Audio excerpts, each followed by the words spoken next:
Good afternoon, music lovers. It's quarantine concert number 100.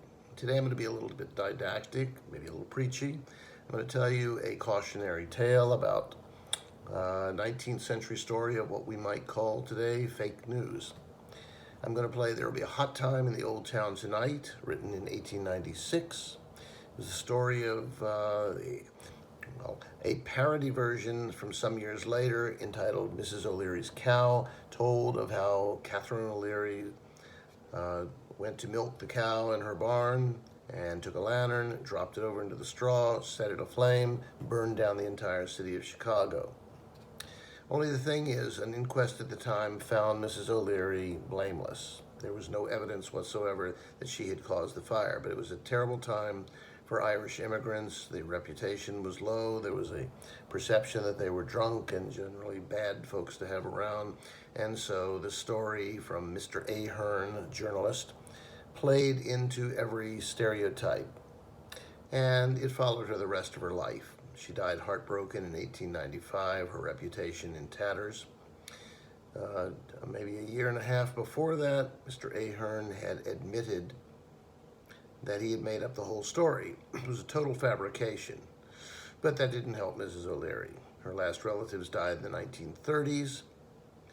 And in 1997, at the urging of at least one historian, the Chicago City Council passed a resolution absolving Mrs. O'Leary of any guilt in the case of the Chicago fire of 1871.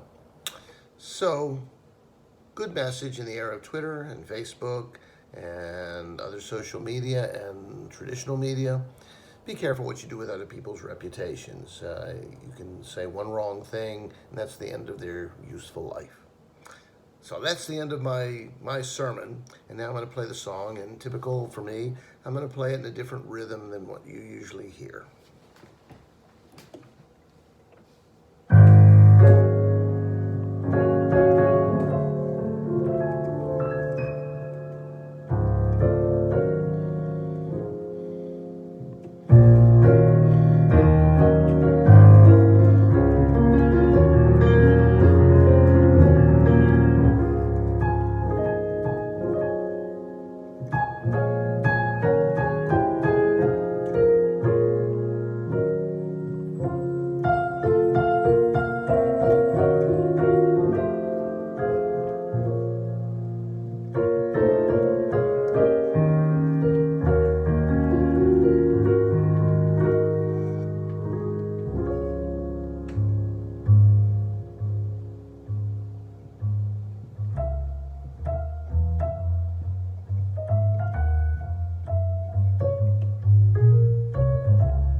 Mrs. O'Leary.